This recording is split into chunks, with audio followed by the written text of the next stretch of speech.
Hello everyone, this is Ankit Notal and you are watching super 50।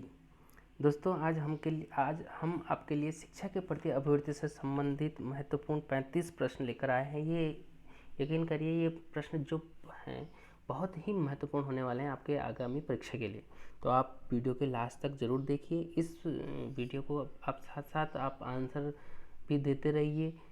जैसे जैसे question हम यहाँ से पढ़ते जाएंगे, आप इसका आंसर खुद से देने की कोशिश करें। उसके बाद जो सही आंसर है वो हम आपको बताएंगे। तो आप इस वीडियो को लास्ट तक ज़रूर देखें। इसके जो कॉन्सेप्ट हैं वो आपको बन जाएंगे, तो आप आंसर को अच्छे से देने के लिए आप तैयार हो जाएंगे। तो चलिए शुरू करते हैं वीडियो को। फर्स्ट क्वेश्चन है, प्रौढ़ शिक्षा है प्रौढ़ व्यक्तियों के लिए, निरक्षर और प्रौढ़ व्यक्तियों के लिए, सामान्य प्रौढ़ व्यक्तियों के लिए और विद्यालय जाने वाले प्रौढ़ व्यक्तियों के लिए। तो इसका जो सही आंसर है, प्रौढ़ शिक्षा किसके लिए है? निरक्षर प्रौढ़ व्यक्तियों के लिए, एक का बी। दूसरा क्वेश्चन है, शिक्षण का सार्थक एवं प्राथमिक उद्देश्य है। शिक्षण का सार्थक एवं प्राथमिक उद्देश्य है बी, छात्रों के अनुभवों को अधिकाधिक संवर्धित करना। इसका जो सही आंसर है बी, छात्रों के अनुभवों को अधिकाधिक संवर्धित करना। तीसरा क्वेश्चन है, शिक्षक का विद्यालय में सर्वोच्च कार्य है।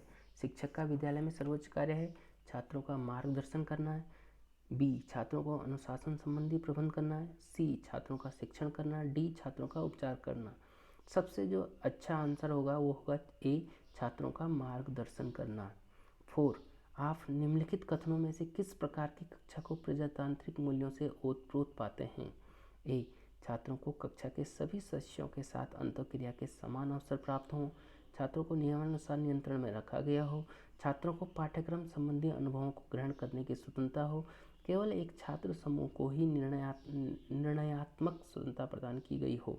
तो सी इसका सही आंसर है, छात्रों को पाठ्यक्रम संबंधी अनुभवों को ग्रहण करने की स्वतंत्रता हो। पांचवा प्रश्न है, वर्तमान भारत में एक उत्तम शिक्षक का प्रमुख कर्तव्य है कि वह बालकों में ए, आज्ञा पालन की प्रकृति का विकास करे, शैक्षिक क्षमताओं की वृद्धि करे, आलोचनात्मक प्रवृत्ति का विकास करे, कोई भी व्यवहार आरोपित न करे। तो इसका जो सही आंसर होगा बी, शैक्षिक क्षमताओं की वृद्धि करे। 6, उत्तम शिक्षा संस्थाओं की स्थापना की जानी चाहिए, सी प्राकृतिक वातावरण में। क्वेश्चन नंबर 7, आधुनिक शिक्षा दर्शन में विद्यालयों का आदर्श स्वरूप है कि वे युवकों की आकांक्षाओं की संतुष्टि में सहायक हों, भावी समाज की रूपरेखा तैयार करें, विशेषज्ञों के अनुरूप शिक्षण प्रणाली अपनाएं, सामाजिक संगठनों के प्रतिरूप में कार्य करें। तो 7 का जो सही आंसर है ए, युवकों की आकांक्षाओं की संतुष्टि में सहायक हों। क्वेश्चन नंबर 8, प्रजातांत्रिक शिक्षा पद्धति की बुनियादी विशेषता है। छात्रों को मत के आधार पर निर्णय देने की स्वतंत्रता प्रदान करना, छात्रों को व्यक्तिगत कल्याण की भावना से स्वतंत्र निर्णय की क्षमता का विकास करना, समूह नेता के कहने के अनुरूप कार्य करना, समूह के सभी क्रियाकलापों का समन्वय करना। तो 8 का जो सबसे सही आंसर है वो है ए, छात्रों को मत के आधार पर निर्णय देने की स्वतंत्रता प्रदान करना। सबसे सही आंसर मैं इसलिए कह रहा हूँ कि इस प्रकार के प्रश्नों में 2 या 3 आंसर हो सकते हैं, लेकिन आपको उनमें से सबसे सही आंसर आपको चुनना होता है, इसलिए आप इस बात का ध्यान रखिए। क्वेश्चन नंबर 9, निम्नलिखित कथनों में से कौन सा ऐसा कार्य है जो शिक्षकों के लिए अनुपयुक्त माना जाता है? छात्रों के माता पिता के व्यवसायों संबंधित अनुचित लाभ प्राप्त करना, छात्रों की उचित देखभाल करना, पाठ्य पुस्तकों का अभिलेख तैयार करना, छात्रों के लिए दैनिक पाठ योजनाएं तैयार करना। तो 9 का ए सबसे सही आंसर है, छात्रों के माता पिता के व्यवसायों संबंधी अनुचित लाभ प्राप्त करना।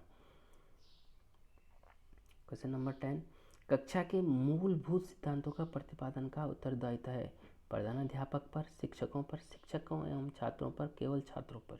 तो कक्षा के मूलभूत सिद्धांतों का प्रतिपादन का उत्तरदायित्व शिक्षक एवं छात्रों पर है। शिक्षा के सप्त सूत्रों में केंद्रीभूत गुण माना जाता है मानवीयता, चारित्रिक योग्यता, आत्मानुभूति और आर्थिक प्रबुद्धता। तो इसका जो सबसे सही आंसर है 11 का ए, मानवीयता। 12, निम्नलिखित लक्ष्य वर्तमान शिक्षा से संबंधित नहीं है। तो बालकों को उनके अधिकारों के प्रति जागरूक बनाना, बालकों को संवेदी प्रशिक्षण प्रदान करना, बालकों को स्वास्थ्य संबंधी ज्ञान प्रदान करना, बालकों में मनोरंजनात्मक उत्सुकता बढ़ाना। तो इसका जो सबसे सही आंसर है, बालकों को उनके अधिकारों के प्रति जागरूक बनाना। 13 आधुनिक शिक्षा का वास्तविक लक्ष्य हो सकता है बालकों में उत्तम आदतों का निर्माण करना, उपाधियों का संकलन करना, जीवन यापन का प्रशिक्षण, पूर्वगामी महापुरुषों का अनुगमन।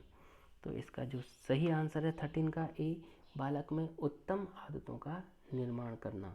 14 किसी विद्यालय में प्रजातांत्रिक मूल्यों के संरक्षण की कसौटी होगी।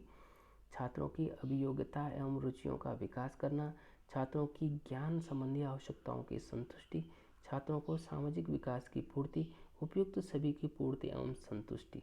तो 14 का जो सही आंसर होगा डी, उपयुक्त सभी की पूर्ति एवं संतुष्टि। 15 एक अध्यापक के समक्ष सर्वाधिक महत्वपूर्ण चुनौती है कक्षा में अनुशासन बनाए रखना, छात्रों को तैयार करना कि वे अपना गृह कार्य करें, प्रश्न पत्र तैयार करना और शिक्षण अधिगम प्रक्रिया को रुचिकर बनाना। तो 15 का जो सही आंसर है डी, शिक्षण अधिगम प्रक्रिया को रुचिकर बनाना। 16 प्रजातांत्रिक संदर्भ में शिक्षा का उत्तरदायित्व होना चाहिए। ए उत्तरदायी स्वतंत्रता की भावना का विकास करना, व्यक्तिगत विभिन्नताओं का विकास करना, सरकारी पराधीनता का विकास करना, समान नागरिक संहिता का विकास करना। तो 16 का ए, उत्तरदायी स्वतंत्रता की भावना का विकास करना। 17 प्रौढ़ शिक्षा का निम्नलिखित पद से संबंध नहीं है। निरक्षरता उन्मूलन, उपचार परक शिक्षा का आयोजन, व्यावसायिक शिक्षा का आयोजन, राजनीतिक शिक्षा का आयोजन।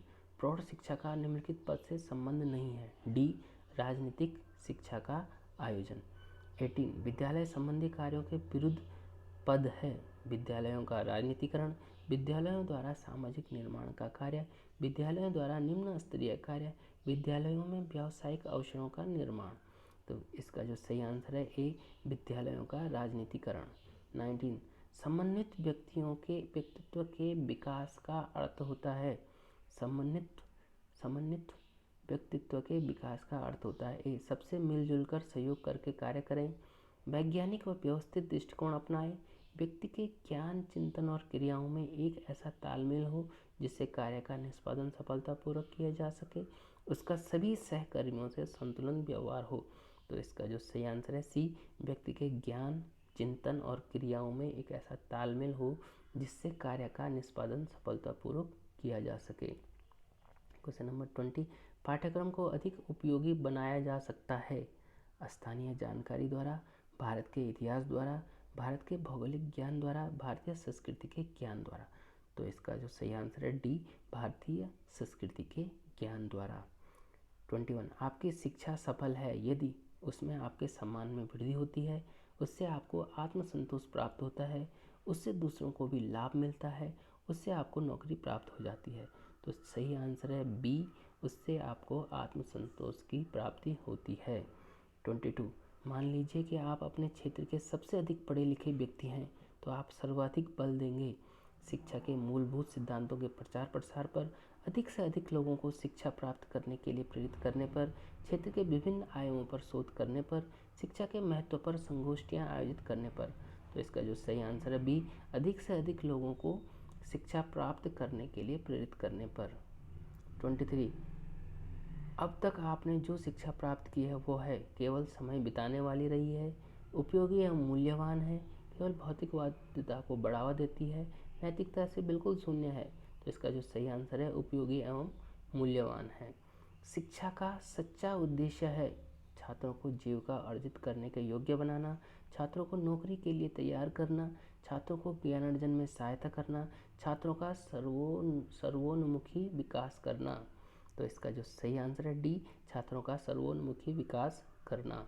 25 शिक्षा के लिए उपयुक्त है वर्तमान परीक्षा पद्धति, सब पुस्तक परीक्षा पद्धति, सेमेस्टर पद्धति और वस्तुनिष्ठ प्रश्न पत्र। तो 25 का जो आंसर होगा सी, सेमेस्टर पद्धति। उत्तम शिक्षा सर्वाधिक सहायक है व्यक्ति को आत्मनिर्भर बनाने में, व्यक्ति को अर्थोपार्जन में, व्यक्ति को विद्वान बनाने में और व्यक्ति की प्रतिष्ठा बढ़ाने में। तो उत्तम शिक्षा सर्वाधिक सहायक है व्यक्ति को आत्मनिर्भर बनाने में। 28 शिक्षा के मानदंड को ऊंचा उठाने के लिए निम्नलिखित में से क्या आवश्यक है? अध्यापकों को उच्च वेतन, छात्रों का सतत मूल्यांकन, पाठ्य पुस्तकों का सतत मूल्यांकन, पाठ्यक्रम में संशोधन। तो सही आंसर है बी, छात्रों का सतत मूल्यांकन। 29 किसी विशेष विषय के लिए उद्देश्यों का निर्धारण किया जाना चाहिए।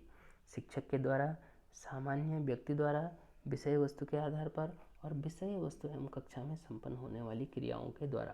तो 29 का जो सही आंसर होगा डी, विषय वस्तु एवं कक्षा में संपन्न होने वाली क्रियाओं के द्वारा। 30 जॉन ड्यूवी ने शिक्षा को परिभाषित किया है। जॉन ड्यूवी ने शिक्षा को परिभाषित किया है जीवन की तैयारी के रूप में, कार्य करने हेतु उद्यत रहने के रूप में, ज्ञानार्जन के रूप में और करके सीखने के रूप में। तो जॉन ड्यूवी ने शिक्षा को परिभाषित किया है करके सीखने के रूप में। जो सही आंसर है डी, करके सीखने के रूप में। 31 शिक्षा को सर्वोत्कृष्ट रूप में परिभाषित किया जा सकता है। ए बौद्धिक अभिवृद्धि के आधार पर, अन्य व्यक्तियों के अनुमानों की जांच के आधार पर, एक सभ्य व्यक्ति के अनुभवों के आधार पर, एक ऐसी प्रक्रिया के रूप में जो दूसरे व्यक्तियों में परिवर्तन लाती है। तो इसका जो सही आंसर होगा डी, एक ऐसी प्रक्रिया के रूप में जो दूसरे व्यक्तियों में परिवर्तन लाती है। 32 शिक्षा के लक्ष्यों के निर्धारण में प्राथमिक दायित्वों का निर्वाह किया जाना चाहिए। शिक्षक को, प्रशासकों को, पाठ्य पुस्तक लेखक को और समाज को। तो 32 का जो आंसर होगा डी, समाज को। 33 शिक्षा के उद्देश्यों का मूलभूत स्रोत है मानव अनुभव, शिक्षा प्रदान करने वाले कॉलेज, व्यावसायिक संगठन, शिक्षा मनोविज्ञान। तो 33 का जो आंसर होगा ए, मानव अनुभव। 34 शिक्षा को परिभाषित किया जाता है जीवन की तैयारी के रूप में, विद्यालयी शिक्षा के पर्यायवाची शब्द के रूप में, ज्ञानार्जन के रूप में और अनुभवों के द्वारा होने वाली ज्ञान वृद्धि के रूप में। तो शिक्षा को जो परिभाषित किया जाता है जिसका सही आंसर है डी, अनुभवों के द्वारा होने वाली ज्ञान वृद्धि के रूप में। 35 कक्षा में अधिक जोर इस बात पर दिया जाना चाहिए कि ए कक्षा के प्रत्येक छात्र की आवश्यकताओं की संतुष्टि हो सके, संपूर्ण कक्षा की सामूहिक आवश्यकताओं की पूर्ति हो सके, विषय वस्तु के शिक्षण पर ए एवं बी दोनों। तो इसका 35 का जो सही आंसर है बी, संपूर्ण कक्षा की सामूहिक आवश्यकताओं की पूर्ति हो सके। तो दोस्तों ये बहुत ही महत्वपूर्ण 35 प्रश्न हम आपके लिए लेकर आए थे। उम्मीद है आपको वीडियो पसंद आया होगा। वीडियो पसंद आने पर लाइक ज़रूर करिए। मिलते हैं नेक्स्ट वीडियो में।